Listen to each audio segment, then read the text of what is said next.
Hi guys, Everyday Knife Guy here, and today we just wanted to take a quick look at a new blade I just purchased. This is the Kershaw Camp 10, and if you follow knife channels on YouTube, there's a chance you've probably already seen a review or overview of this already. It's built up a bit of a fan base pretty quickly. It's very well received. There's been a lot of good reviews on it, so it was something that went on my wish list pretty quickly, and a lot of the channels that I watch regularly, and I trust their opinion, recommended it, so it was something I wanted to pick up and see what I thought of it. So yeah, this is the Camp 10, part of the Kershaw Camp series. There's also a 14 and 18.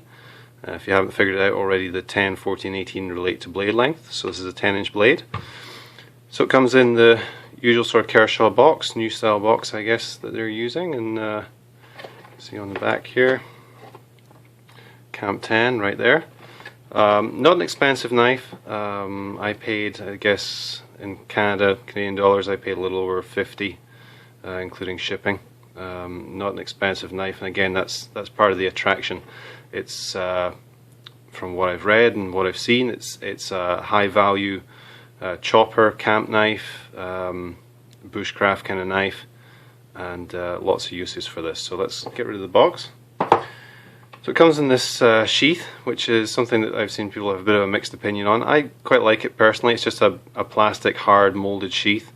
It seems pretty rugged. There's two quite sturdy Velcro belt lashings there, and also for a dangler as well.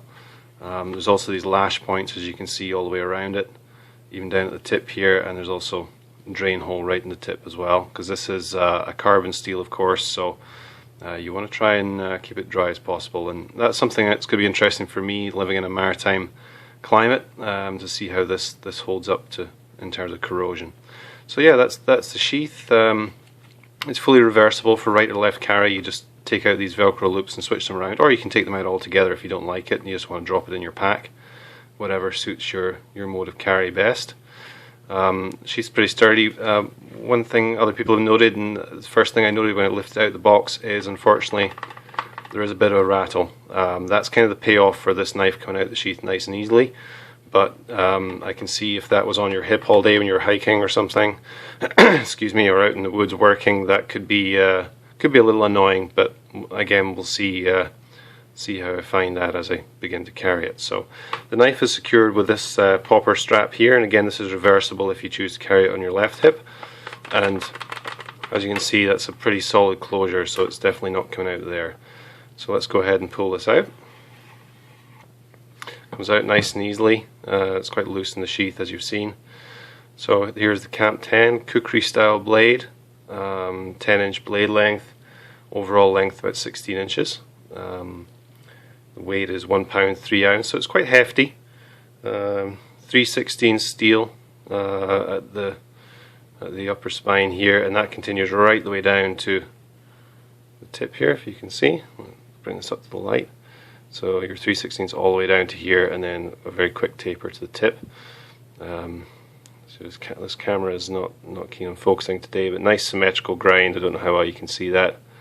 Yeah, this had a little bit of use. I just had it outside for about 10 minutes yesterday. The weather here is horrible. I had it outside quickly because I was keen to give it a go just for 10 minutes, chopped up a couple of logs, and I was very impressed with the first few strokes I took with it. And yeah, I just wanted to note that the edge was perfect out of the box.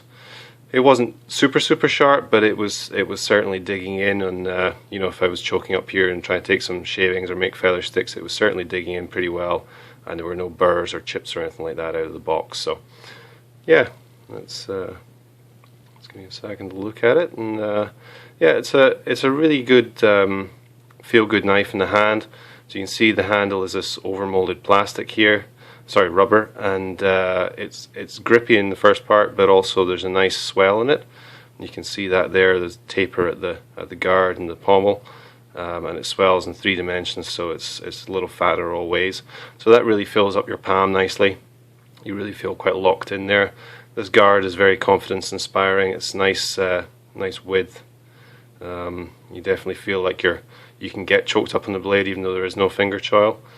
At the same time, you can move back a little bit and get some power to your strokes for swinging it for chopping.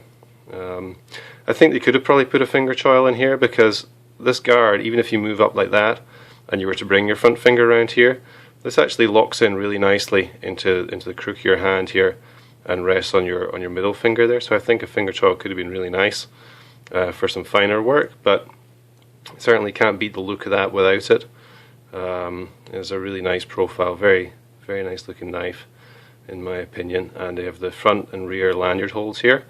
I'll probably put a lanyard on it at some point just to see how that works, but you know, you certainly don't feel like it's something you're going to need, because this feels great in the hand, very confidence inspiring, as I say, very grippy. You don't feel like this is going to go anywhere.